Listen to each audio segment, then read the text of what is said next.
And Dusty's kids, Kenzie's the youngest of 4. She's a senior this year. Every single one, no, Chase didn't win, but the other 3 won their 6th and 7th grade year. Both years won $20,000 each year. In 6th and 7th grade, $20,000 scholarship. So it's just been waiting, but they've also all graduated valedictorian or salutatorian. Yeah. So he's got cousins to... What's up, girly pops? Welcome back to my podcast, The Girl with No Career, episode whatever. Today I have with me Mrs. Sandy Wallace. Hi. Sandy, thank you so much for having us in your lovely home. Yes. So I kind of know you from, like, in passing. Our families know each other, things like that, but I don't really know much about you. So why don't we go ahead and start with a little bit about your upbringing. Where did you grow up? I actually grew up here in Crosbyton. We started in McAdoo. I went to kindergarten in McAdoo, and my mom owned a daycare center in Crosbyton. Okay. She owned the first daycare center in Crosbyton, and then she kind of wanted to downsize and get us into a bigger school, because in McAdoo there were 4 in my kindergarten class, and that included me. I was gonna say, I didn't even know there was a school there. It was me and 3 little boys. So then we moved to Crosbyton, and she still had a home daycare. We just moved. So I went here from 1st grade through the middle of my 7th grade year.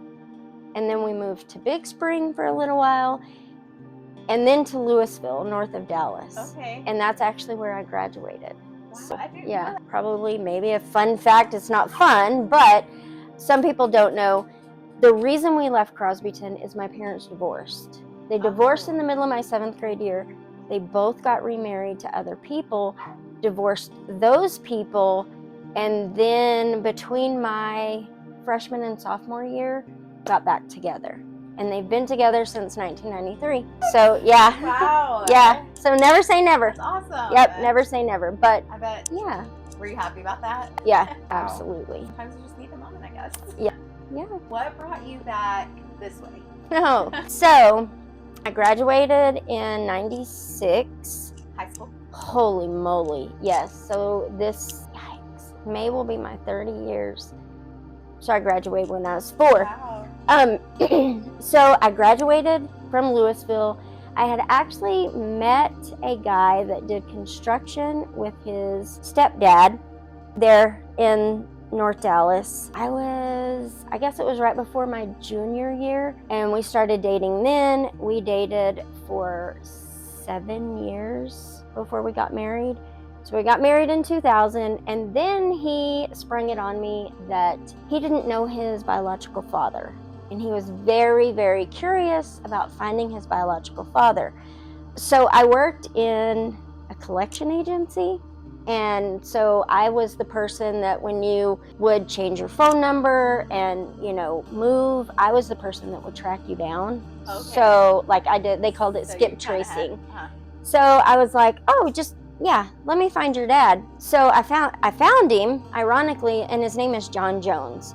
So that's like finding a Jane Doe, right? Yeah. Because there's I think when I looked it up he knew he was from Washington. When I looked it up, there were 13,000 of them. So we decided to move. We found him, we met him for the first time. And I knew, even with my parents divorcing, I knew what a good childhood was and how family was supposed to treat you and back you. So I decided to sacrifice and move to Spokane, Washington with him so he could build that bond with his family. We were married 5 years when we moved up there. We were up there a while, and I got pregnant. And then I had a miscarriage, and that suddenly became my fault. So he became very abusive. Started verbally, then it was physical, then it was always mental. Yeah, sexual abuse. I mean, it was everything. So I'm like, my mama didn't raise no fool. I'm getting out of here. You're like, I'm a Texas girl. Right? No. And they don't have the same laws in Washington State as they do here. They do have the battered wife syndrome, though. Or this is awful. I probably shouldn't say it. But, if if I was to would have unalived him, Yeah. you know what I mean? I probably would have been covered. But he left me. He had choked me and thought he had killed me. So he left for 3 days. That allowed me to pack just what I needed and get out of there. So I hid at a friend's house. My brother, who's my knight in shining armor, flew up there and drove back with me. So, and I told my mom, I was like, I'm coming back to Crosbyton, Texas. I'm moving back. I had like gone to the courthouse that morning, signed the divorce decree, and picked my brother up from the airport, and we, hit the road. Yeah. She was like, no, you're coming to Dallas. And I'm like, no, ma'am, I'm not. I've already done the rat race.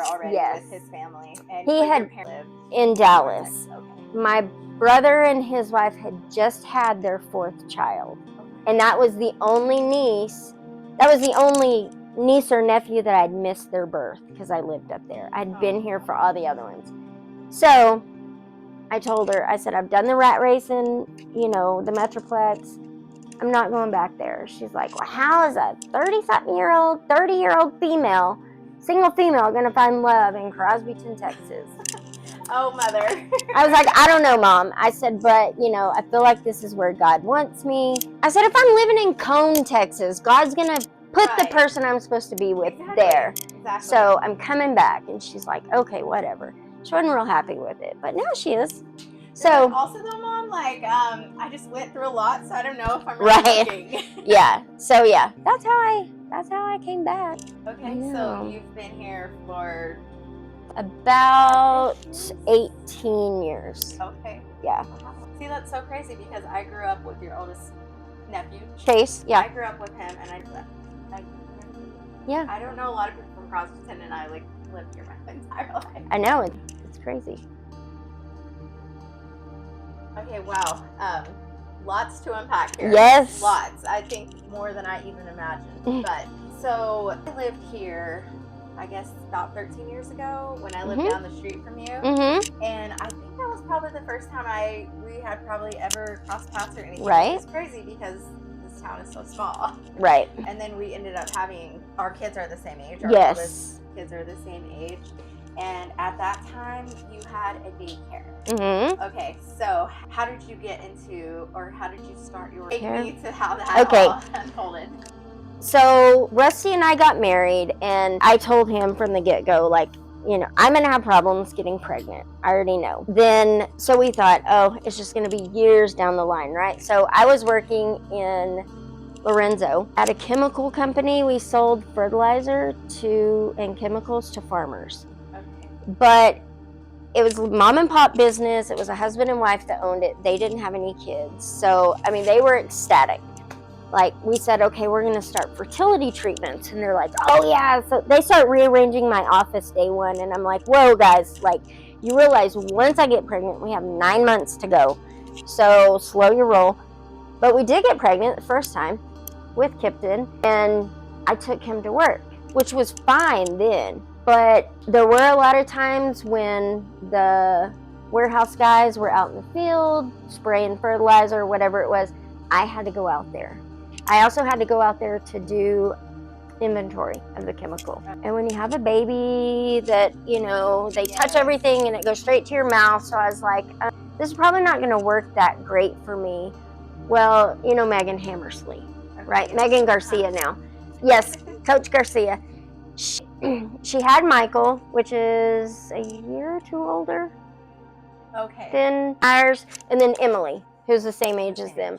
She was going to start working at the school and as the superintendent secretary. So she needed someone to watch her kids. So I told my boss in Lorenzo, I was like, you know what? I think I'm going to try this. So, and they were very supportive of it because my mom had a home daycare since I was four, I think. And then my grandmother also had a home daycare. So I was 3rd generation home daycare. So I opened it with just Kipton, Michael, and Emily. And so at the time you could keep up to 3 kids that weren't related to you before you had to start, getting more into it with the legal stuff. And so that's kind of how it started. I mean, I didn't want Kipton putting chemicals in his mouth. I mean, he would be immune from COVID now probably, but I was like, no, I paid a lot of money to get him here. Let's keep him here as long as we can. Yeah. Okay. And then, so did the daycare ever go beyond the 3 kids? Yes. Yes. It went. Yes. It was a pretty successful daycare. It was. I mean, I had a waiting list. I remember. Here you go. Y'all are learning so much about us. Do you know Brenda Farley? Brenda Trevino? Yes. Okay. You know her and Rusty dated, right? They dated. They were actually engaged for like 4 or 5 years, I think. Yeah. She called me one day and she was like, hey, don't tell anybody, but I just found out I'm pregnant. I want to start paying for a spot now, even if it's on your waiting list. You know, let me pay for a full-time spot now. And I'm like, that's the joys of being the owner. You know, I can manipulate my waiting list the way I want to, because I did have like 5 or 6 people on my waiting list. But so yeah, I call her my sister wife. She's one of my best friends. I'm like, girl, we have a lot in common. We like the same things, obviously. Right. And you know, our husbands are friends too. But yeah, I at one point I think I had 6 full-time that were under 4, that were 4 and under, and then I had 2 that came after school. Okay. So yeah. And then your waiting list was just. Yeah. But a lot of people wanted me to take like the state pay. Oh, okay. Yeah. And that was hard. That was hard to get. Had to go through a lot of hoops. The only one I took was Lily. Yeah. When Nurse Cindy called me and she was like, I need help. Yeah. And I'm like, I got you. So how long was that after you had come here from Washington? So you already knew your husband?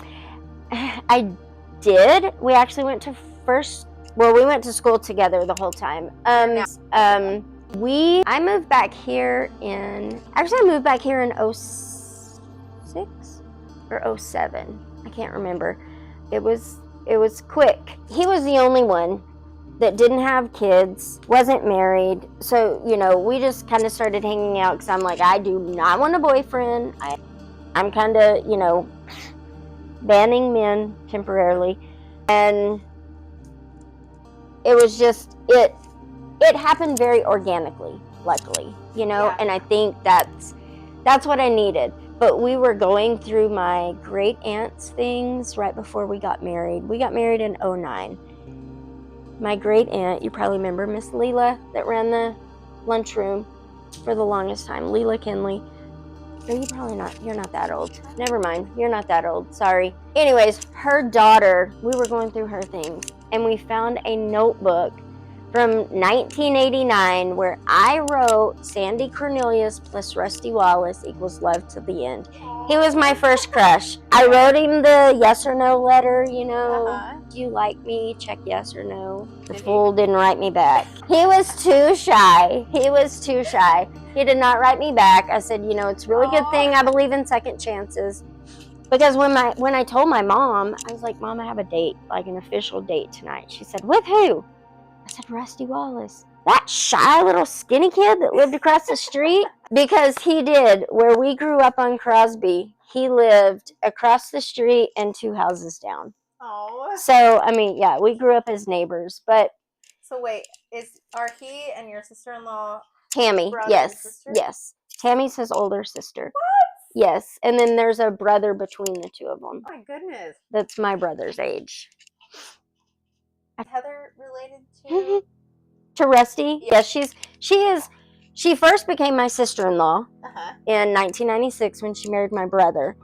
And then in 2009 when I married Rusty, she also became my cousin. Oh, okay. So yeah, what I was like, her and Rusty are cousins. Okay. But they're second cousins. So like their dads were first cousins. I think. But they grew up together. Yeah. That's Crosby Center in a nutshell. Exactly. It is. So we married in 09 and then we had Kipton in 2011 and I started the daycare, I want to say in 2013, probably. Yeah. Maybe in like January 2013. When did y'all move into that house on Green? The week before we got married. Yeah, closing, painting, everything. How much I pay attention. Who was it? Who lived? Robbie Havens lived there before us. But she had probably been in a nursing home or something for a little while. Yeah. Is that principal here that used to be Miss Havens, is that her mom or? No, I think no that was her her aunt. Because Missy, Uh-huh. do you remember Missy Havens? Okay. Yeah. Robbie was her great aunt. So, yeah. Okay. Is she, wait, who am I thinking of? The doctor. Allie? You're thinking of Allie. Amanda? Oh, yeah. Yeah. But So yeah, it's still her. It would be Amanda's great aunt. Yeah. So that family. Still related. Yeah. I know. You know how the houses are named here? Yes, exactly. We were talking about that. I guess it's like all small towns. My friend was like, yeah, I moved in, didn't know anyone in the town, and they were like, so whose house do you live in? And she's like, mine? Yeah. I know. That's why when I gave you my address today, I wanted to be like, do you know where Deb and Blondie lived? Like, this is Deb and Blondie's house. Yeah. You know, the selves. And see, I don't know anyone, so it would have been like, yeah. No, just small town. So, straight out of high school, you went to college for a little bit? Or just a junior college. I was doing basics, and then, you know, I took that semester off. Yeah. Yeah, that turned into 20 years. So exactly, yeah, I know, I'm right there with you. It happens. And to think, I got, I think, like, what did they call it? Academic probation. Mm-hmm. And they had told me, you know, you didn't meet the guidelines, things like that. Of course, I wasn't showing up to school, wasn't showing up to class. And so they were like, in 10 years, you can come back and it'll be completely wiped off your record. At that time, 10 years seemed like, what? Why would I even come back in 10 years? But now I'm like, been 10 years plus. Right, yeah. It's, but yeah, so your daycare was doing so good, but you decided. So, Kipton, I had 3 that were all the same age. Kipton, Emily, and Tess, and they all started pre-K knowing how to read because I taught a preschool curriculum starting when they were 3 years old. So at 4, when they went into pre-K, they knew how to read. Well, it was Kipton's, I guess it was his pre-K year. I called the school to ask like what the protocols were for birthday parties, you know, like what can I bring? Does it have to be, can it be homemade or does it have to be, you know, store-bought? And the principal answered the phone, and Sherry West, I nicknamed her Scary Sherry, but she is still phenomenal. Like, if you mention you want to do something, she is behind you 100%. Let me do anything and everything that is needed to push you in that direction. Like, she's the biggest cheerleader anyone could ever ask for. She answered the phone. To come by, especially in a box. Our principal now is just as supportive as Miss West. She's phenomenal. But Miss West happened to answer the phone for the secretary, and I asked her, and she said, question for you. Why aren't you teaching? I was like, I don't know. I don't have a degree in it. Did you already know her? Yeah, a little bit. And she said, we're about to start a program with Texas Tech called the 2+1, or now I think it's called Grow Your Own, where you can combine your junior and senior year. All you need is an associate's in teaching, so you can transfer to Tech. She said, bring cupcakes, whatever you want, and then go find out what you need to do to finish your associates. Because I was like 4 classes away. Okay. So I hung up the phone and I thought about it, and Rusty got home from work that night, and I was like, I think I'm supposed to go back to school. And he's like, what? And so, you know, I was like, well, let's pray on it. I think I started classes that summer. That was in April. And I started going to Levelland and Reese like that summer. So Brenda, ironically, Brenda and her husband were starting a little computer business. And so they were both quitting their full-time jobs and investing into this. And so money was kind of going to be tight for them. And so I'm like, let's do this for each other. you watch my daycare the days I need to go to Levelland or Reese for on-campus classes, and then I'll keep Evelyn the other days at no charge. Like, let's swap out. And so she's like, okay, let's do it. So Kimberly went to school and you were still doing it? Yes, okay. And it was hard, and that was another reason that I was pulled towards teaching, because I told Rusty, I can be there for everything. Yeah. Because, like, if he was involved in a pep rally, I was loading these kids up in wagons and pulling them to the school, and God knows what I looked like by the time I got there. And, yeah, so it was hard. And then not being able to just, like, Rusty, Rusty was, at that time, I think he had Wednesdays off. But, yeah, it was just hard being there, knowing that, oh, I can't go to this program during the day, or whatever. Even just go have lunch with him or something. You're used to him all day. Yeah. So. Okay. So you started school that summer, and how long did it take you to finish? I only took one class over the summer, but when did Kipton start school? He would have started in 2014. It took me like 3 semesters, I think. I should have walked in like that May at South Plains. I don't know. They never contacted me to like actually walk the stage. They just sent me a diploma later on. I'm like, okay, thanks.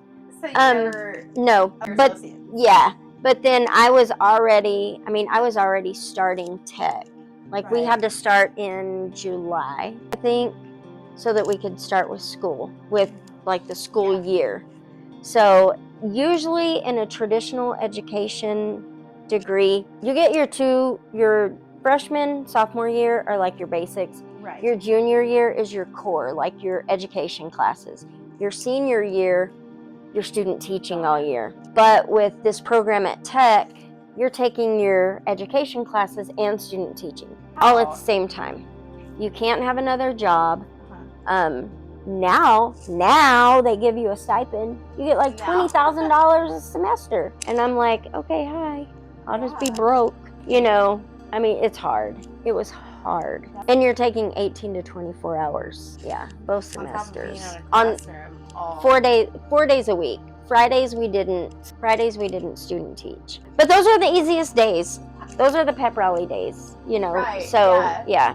Okay, so you went back to school, you finished that associates, wrapped that up, straight into tech. And fun fact, when she graduated from tech, oh yeah, she took my pictures. Photos, because I am a jack of all trades and do everything under the sun. Master of all. No, I forgot. I didn't even think of it that way. And so, but no, how old were you then, if you don't mind? That was in 2018. So how long ago was that? 8 years ago? I was 40. Okay. Wait, so you're so young, but you were just graduating with your bachelor's degree. Yeah. And did you start teaching right away? I did, yeah. I graduated in August, and actually we started in-service, and the first week of in-service, I took a day off because I graduated. So, yeah, but I already had my classroom. I was put in first grade, so. Oh, okay. So you wanted to be like in elementary. Yes, I wanted the littles. I always said, I don't even want 5th grade, because 5th grade through, I think 5th, 6th, and 7th grade, they're like pre-pubescent little turds. Okay. But I love them all. And honestly, I do high school. Yes. Trying to find themselves. And they know it all. And then I remember I was one of them one time. But I help with the youth group at church too. And I'm like, my gosh, they're just like the first graders. They're just a bigger version. Yeah. That's it. They are. I have such a soft spot for teenagers in my heart. That's probably because I have one. But even before I had one, I'm like, just because they're just trying to find themselves too. They are. And they're so sweet, and they're just like these little babies. We forget. And I was intimidated at first, because I told Miss West, I really, out of the gate, I don't want to teach a tested subject, that takes a STAR test, 3rd, 4th, or 5th grade. I was like, let me get my bearings, let me get some years under my belt, and then I really don't care what you do with me. But I stayed in first grade until last year. So 4 years ago, I guess, 3 years ago. Well, I mean, the whole time I was teaching, I was like, some of these babies are coming to me with stories about their home life that is absolutely terrifying. And what some of them come to school telling would make a grown adult cry. And I was like, these babies are hurting and they need someone that can nurture their mental health, help them socially, emotionally. And so I told Rusty, I was like, I think I want to get my master's. I had thought about like special ed, but then, the more I got into it, I was like, no, these kiddos need someone to talk to, someone that knows them, that they can trust, that, cares. And so 3 years ago, I applied to Texas Tech. And I thought, let me apply to LCU just as a backup. Texas Tech dumped me in the principal certification program. And I'm like, I don't want to be a principal. Like, no. I'd like to whoop some of them with paddle, but I don't want to be a principal. And I called Tech and they're like, oh, we didn't have enough interest in the school counseling program, so we just put you there. I'm like, thanks, but no thanks. Yeah, I don't have any interest in that. Right, exactly. So I went with LCU, and luckily with a master's, you don't have to go through all the Bible courses and chapel, and which I think is great, but right, for a 18, 19-year-old. If you're undergrad, it's like, okay, I get it. LCU was honestly a blessing. It was. They are phenomenal. I'm a Red Raider through and through, okay? Don't get me wrong. I guess I can be, isn't this what LCU is? The chaps. Lady chaps. That's and y'all, academic probation. I thought they were horses. I didn't even realize they're road runners. Like for the longest time. Really? I'm like, no, Sandy, that's SMU. Chaps, I guess. I don't know. Anyways, that shows you how involved I was on campus, right? But my advisor every semester would Zoom with me, or whatever they call it there, life size. And she's like, okay, what are you doing? Like, are you still employed full time?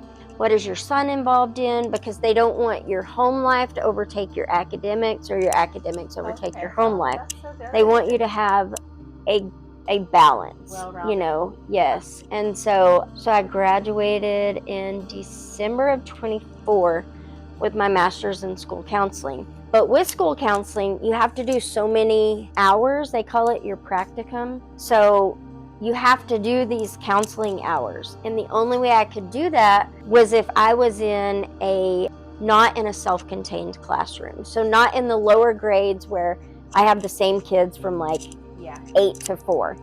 So I had to move to 4th and 5th grade, and I'm like, oh my gosh. But it was awesome. It was amazing because my afternoons were free. I could start counseling kids. So. And were these already babies that you had already had? Yes, I had them for the second time. Yes. They knew you and they knew that you don't play. Yeah, exactly. The new ones come in and they're like, let me see. And I'm like, I know your mama. I know your daddy. I got both of them on speed dial. So try me. Right. Try me, buddy. So, but yeah. So I finished that in December. This December? 2024. Yeah, so a year ago. So I didn't even know that. Mm-hmm. I didn't even realize that. And Facebook shows you what it wants to show you. And so if you updated that. So I did. And then I told them, I was like, I'm done.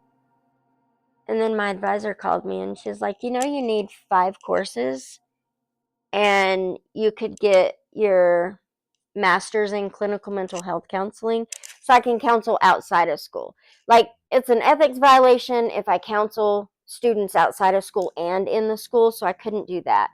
But I could counsel adults, or I could do telehealth and do Zoom calls with, what is that, talkiatry, or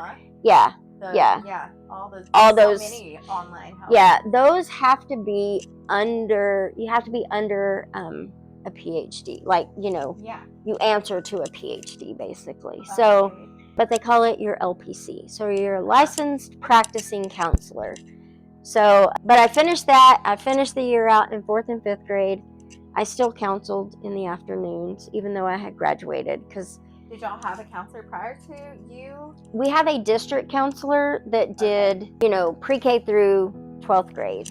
And then they kind of put me last year as the elementary counselor in training, I guess. But I mean, I told my principal and my superintendent, just because I'm done with school, I can't just drop these kids. Yeah. I've built this rapport with them. I have to keep going. And they're like, no, we get it. So then this year, they offered me a dual role. So I'm the reading interventionist. So I meet with the dyslexic kids and do their little curriculum with them. But I'm also the elementary counselor. So I've just kind of been able to keep going with that. So. Wow. 13 years ago, did you ever picture any of this unfolding? No. I mean, honestly, when I lived in Washington State, this is crazy to think, okay, because now I'm counseling kids for their mental health and well-being and, social emotional. I repoed cars. I worked for a finance company and we financed cars. And so I was the one that would call them, and if they didn't answer me, I was beating on the door sounding like the police.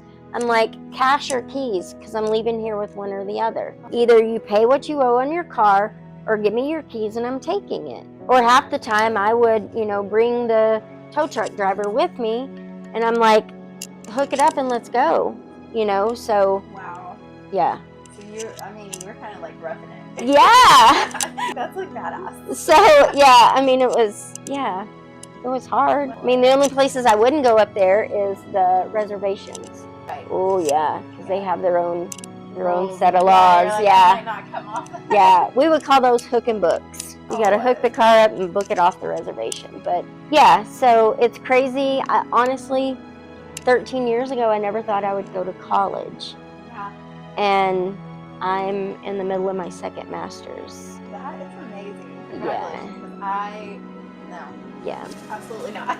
Well, then over Christmas break, right before Christmas break, I got an email. And there was, so LCU doesn't offer doctorates programs, but the dean of the Behavioral Sciences College at LCU submitted my name to Belmont University out of Nashville. It's another Christian-based college. He submitted my name for the PhD in mental health counseling. Oh, so you just did it online? Or?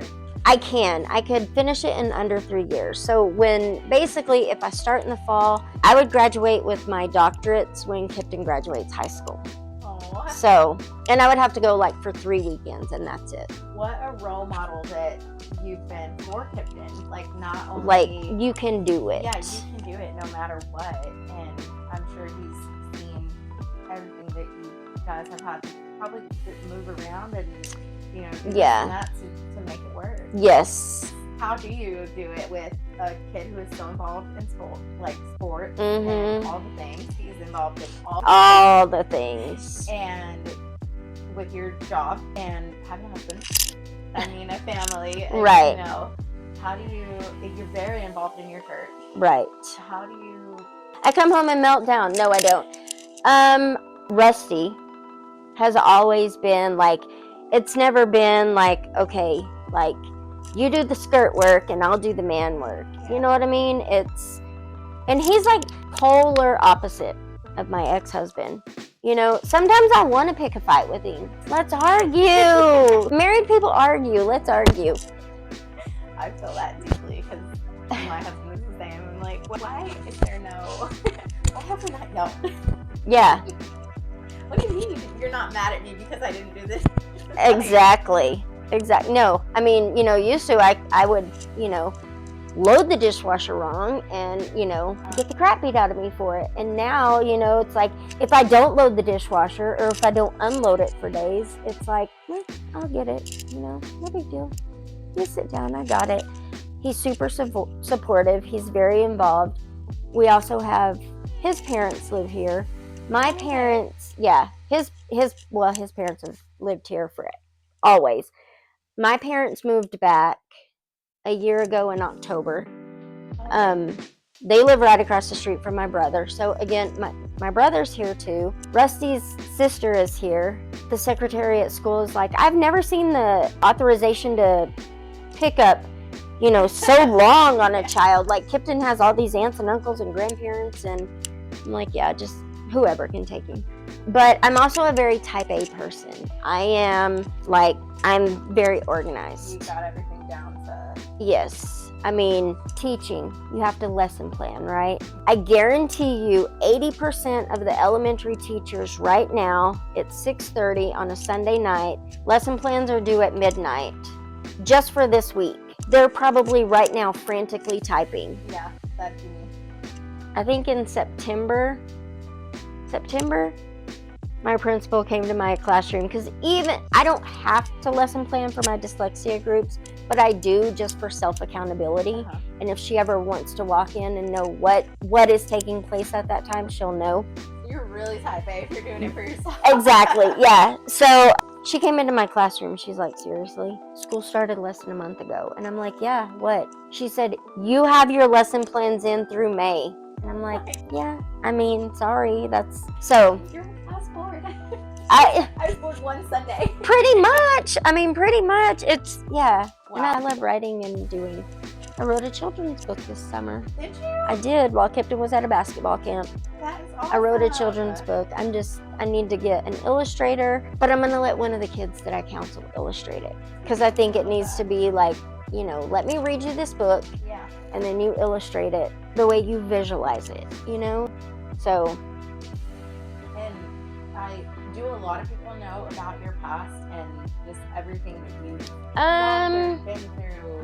Yeah, I mean, I'm not shy about it. Yeah. I mean, I joke, one time I had a bruise on my hand or something, and my father-in-law is like, dang it, I'm going to get Rusty for that. And I'm like, no, that was my ex-husband, not him. I mean, it's like, yeah, if you don't joke about it, it will. I have to laugh about it. Exactly. It will eat you up. And I use it with a lot of there are some people in town, that have reached out that have been like, probably not as severe as me, but, Some sort of. Yeah. I mean, one lady, I more or less counseled her in the middle of the Family Dollar here the other day, and she's like, I'm a domestic abuse victim. And I'm like, no, ma'am, you're not, because you're standing here. Yeah. Never call yourself a victim. You're a survivor. Yeah. I will never call myself a victim. I was gonna say I don't mean this to be like rude in any sort of way or anything, but just knowing you and knowing how you are, I'm like, I don't know how you stuck around as long as you did, because right. I'm like, it didn't right, yeah, exactly. It didn't get bad until right before I left. I mean, like, that was the worst it was. But what I did was, I was working for one finance company, and another finance company really wanted me because I could get the cash or cars back. And so they were offering me $10,000 more per year. But I never told my ex-husband this. I said, they're going to offer me like $2,000 or $3,000 more per year, so I'm going to go ahead and switch. Well, my angel in disguise there was a girl. She was the secretary of the first finance company I worked at. We just clicked right away and became best friends. So she knew that I was kind of working to get the hell out of Dodge. yeah. So when I switched jobs, I set up a bank account in her name, and that's where my direct deposit went. I just told my ex-husband, I don't do direct deposit at this new place. So I set my direct deposit up into her account, and then I would withdraw what my new salary was and go put it into ours. So I was funneling the extra money into an account that didn't have my name on it, so he couldn't have access to it. Okay, there's... So, yeah. There's Sandy. Yep. So I funneled money into that to, build up so that I could file and get the heck out of there. Yeah. You would have something. Mm-hmm. Yeah. And then, I got here, and honestly, the city secretary job was open. But my brother, that was the first year my brother was running for mayor, and he's been the mayor ever since. So you but couldn't get the job. I couldn't get the job because it would have been nepotism. Yeah. So he would have had to drop out of the mayoral race. So I was like, no. The only other job was working at the seed company in their lab. So like I had to go get cotton seed and put it in wet paper towels and germinate it to see which one grew best. Did you do that? Yeah. I was like, I will do whatever it takes. I moved from there to sales, and then that's when I went to 2K Ag in Lorenzo. Yeah.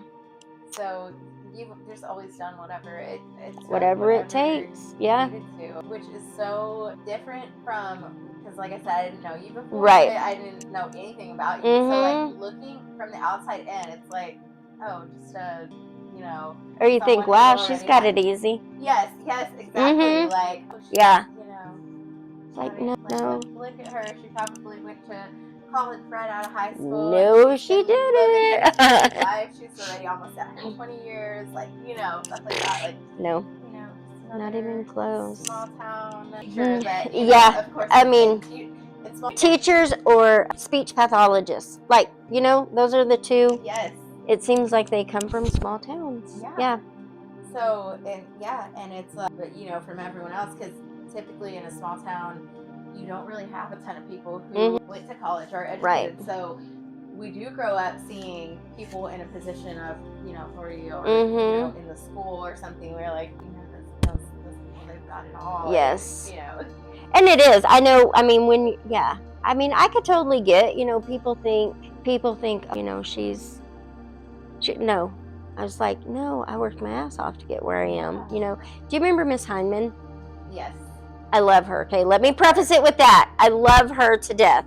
But when I first moved back at First Baptist, she kept, because they moved here the year after we left. So we just kind of missed each other. So we didn't know them. I need to get your story. What are you doing here? Where are you from? Blah, blah, blah. And I'm just like, I would go home and I'd call my mom and I'm like, Mom, there's this nosy lady at church.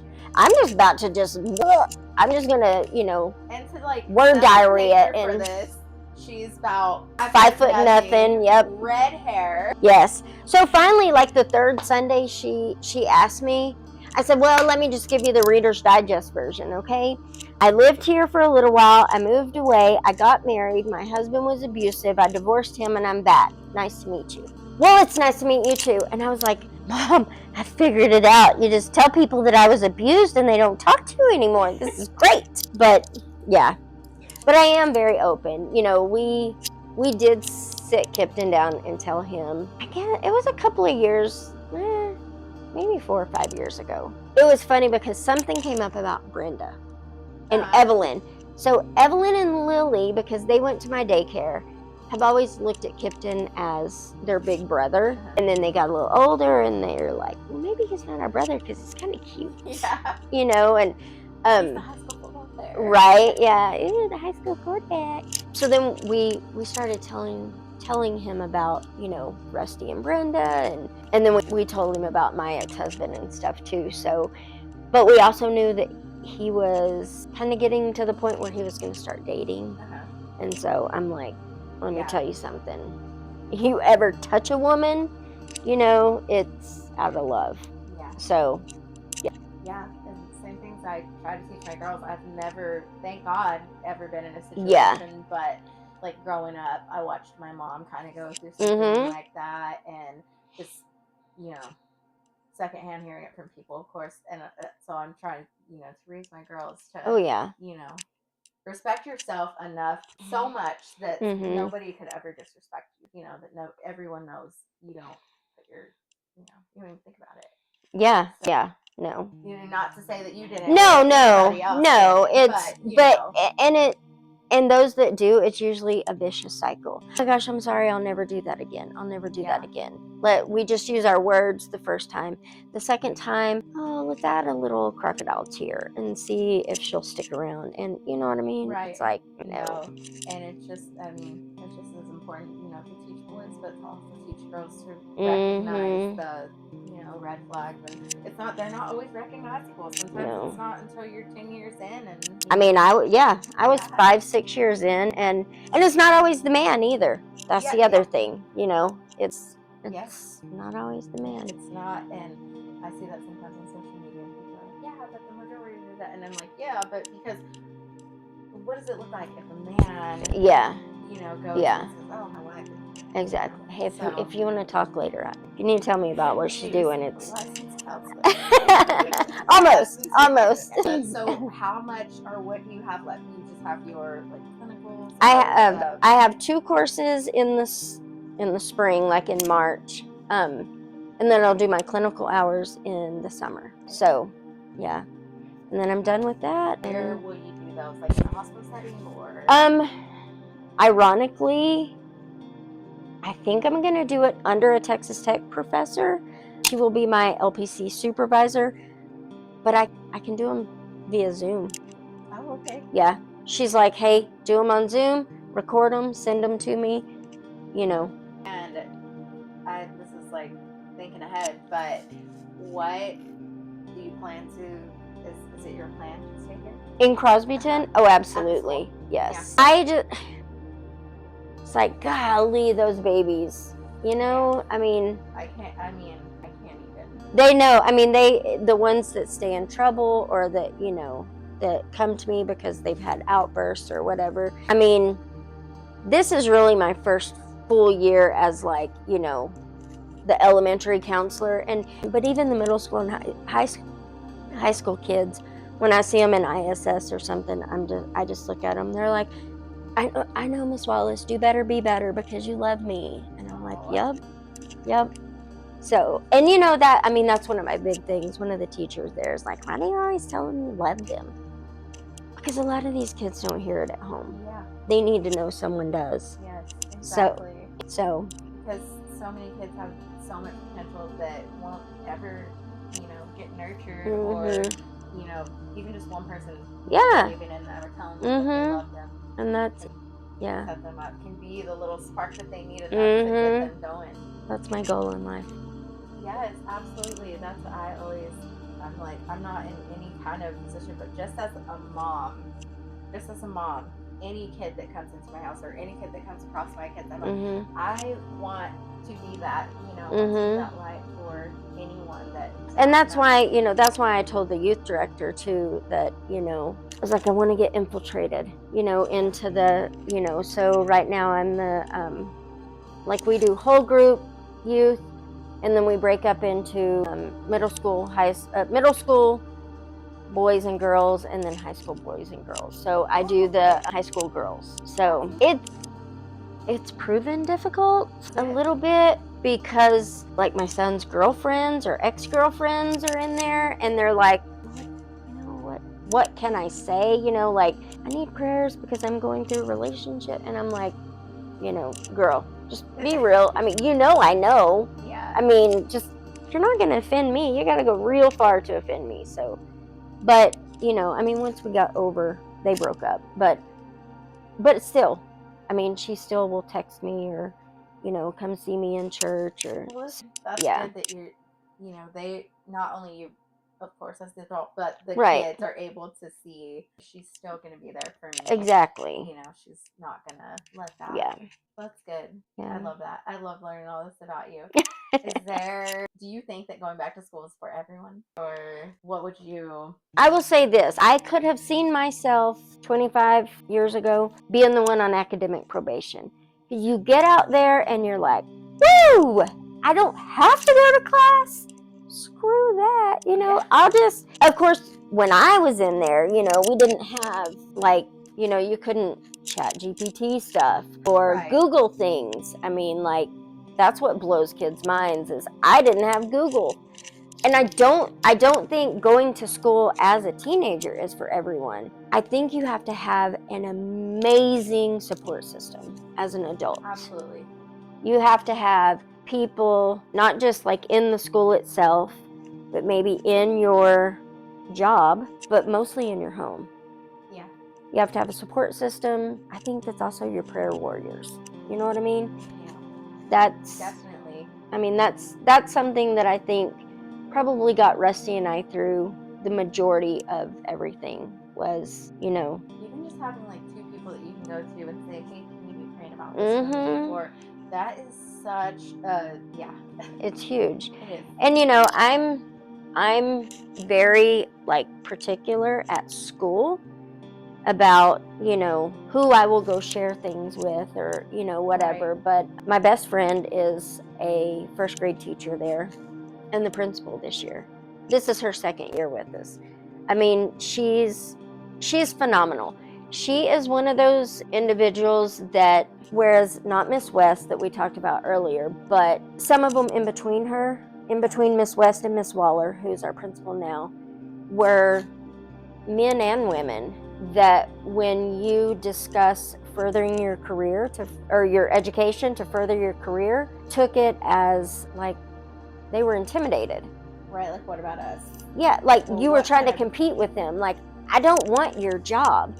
Okay. Yeah. I mean, I'm like, no. Yeah. Why do you want to do it now? Exactly. The principal we have now, and I've told her to her face, you're the kind of woman that fixes other women's crowns. You know what I mean? Yeah. You see it, and you're like, hey friend, this, let me help you. And so I love that.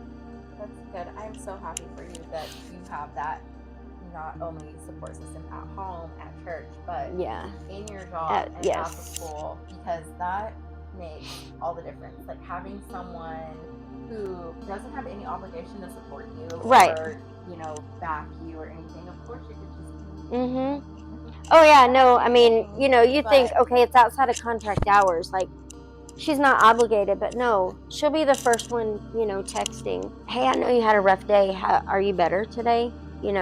Even on a Saturday or a Sunday. Hey, how are you feeling? I'm sure she'll text me Thursday night, hey, how'd Kipton do at the stock show? Yeah. If she's not there. So, yeah, that's... I love that for you. What advice would you give to someone who is trying to cultivate that kind of environment in their workplace? Ooh. Lead by example, I think. I mean, as an educator, that's something they always teach you. You have to model for the students how you want them to behave. So if they see you being disrespectful to someone or yelling in the classroom, they're going to think it's okay. So Same thing. Whatever relationship, the kind of person you want others to be, it's got to start with you. You know what I mean? Teach them what you want. And that is so true, because I was telling my husband this not too long ago, that I had to come to the realization in my head that every time I was being tacky, once I started hearing it come out of my girls' mouths, that's when I thought, oh no, okay, we're not going to do that. But if I don't want them to do that, I have to stop doing that. And it does. It makes such a difference, because if, the people around you take on whatever tone you are setting, especially if you're a leader or, the mom, the dad, the teacher, whatever it is. Yeah, it's such or even just an athlete that is, leading the quarterback or, the popular girl, everyone, you have to be the example. Right. So that's such good advice, and I love that. Well, do you have anything else for us? Anything else you want to share? I don't think so. No. I think you should. But I know. You thought you knew me? I know. It was like, I was thinking this. I was writing down questions and stuff, and it's like, what do you ask her? And everything. Because I don't know anything about her. It's like, I don't know anything. And so I'm leaving here with a completely different, I think, even this idea of what I even walked in with. Yeah. Just like thinking, oh yeah, I know that person. I kind of, but yeah. So, and that's what this podcast is all about, is, people have these ideas about us, are off, they're so far-fetched and, out of pocket, that you're like, where would you even come up with that, just because you see me around, or, And my thing is, like, I mean, you reached out, so I'm like, yeah, sure. I mean, but if someone doesn't have the guts, if they're not a Miss Heineman that's going to come and just be like, girl, tell me, what are you doing here? Where'd you come from? Where have you been? Why are you here?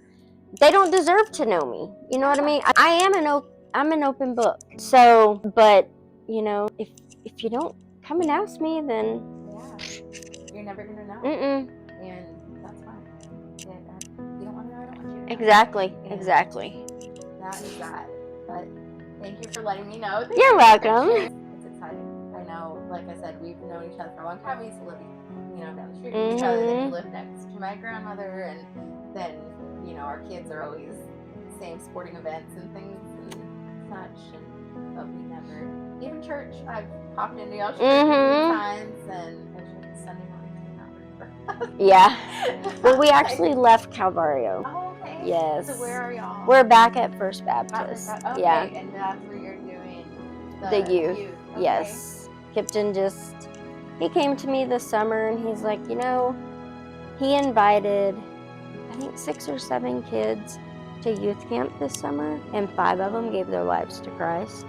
And he's like, Mom, I have the momentum, but they're all going to First Baptist. He said, I gotta stay, on that track, but I don't feel like I can do it at Calvario where there's no youth. I was trying to get the youth started there, and we just couldn't. There's not enough. And so, I sat down and bawled and told Tommy, we're leaving because we feel like we're doing what God tells us to do. Right. If this is going to strengthen my kids' walk with Christ, I'm obligated to do this. Yeah. And he said, no, I get it. He said, families need to serve together. He said, I get that. So, because it could have been so easy for you to say, okay, go ahead. And, they had a similar thing, because Corey and the boys were going to the Catholic church. Tommy was at Calvario a long time ago. And then, they decided to move, or vice versa. Tommy was at Catholic, and have Tommy on here next. Corey, yes. No, Corey and the boys were at Calvario. Tommy was at the Catholic church. Okay. And he decided, no, families should serve together. And so he moved over to Calvario. So, yeah. That's awesome. Is your brother? Mm-hmm. Okay. Yes, he's a deacon there. So. Oh, yeah, they've always gone there. They've always grew up going there, youth there, and then Sundays over here. So. Yes. But that's the nice thing about small towns, is that everybody in the community is kind of. It's like you are the church. Everyone's the church. Absolutely. So that's what I always found. I was like, I love that about growing up here. And our girls, we go to church in Trinity in Lubbock, but our girls go to Wednesday services, at Petersburg. So I'm like, it works for us to not have to try to go back and forth. But and the great thing about I don't know about other small towns, Crosbyton I know, is like when new teachers come in, especially ones that aren't from here, they don't know, and we're like, the churches, those are your resources here. Yeah. And they're like, really? So we have like 5 days of in-service, right? Monday, the Methodist Church will feed us all the teachers' lunch, like pre-K up to 12th grade. Tuesday, First Baptist will feed us. Like Wednesday, Lions Club may feed us. But then we have the Catholic Church, and Trinity Worship Center will do lunch for us one day, breakfast for us. Calvario feeds us. Yeah, so it's like every... Yeah, our town does the same thing, and it's so nice to see them, show up. And I know they do it for outreach and for mission stuff, but right, but still, they don't have to. From their heart, and they really do appreciate it, because it's all community. And yes.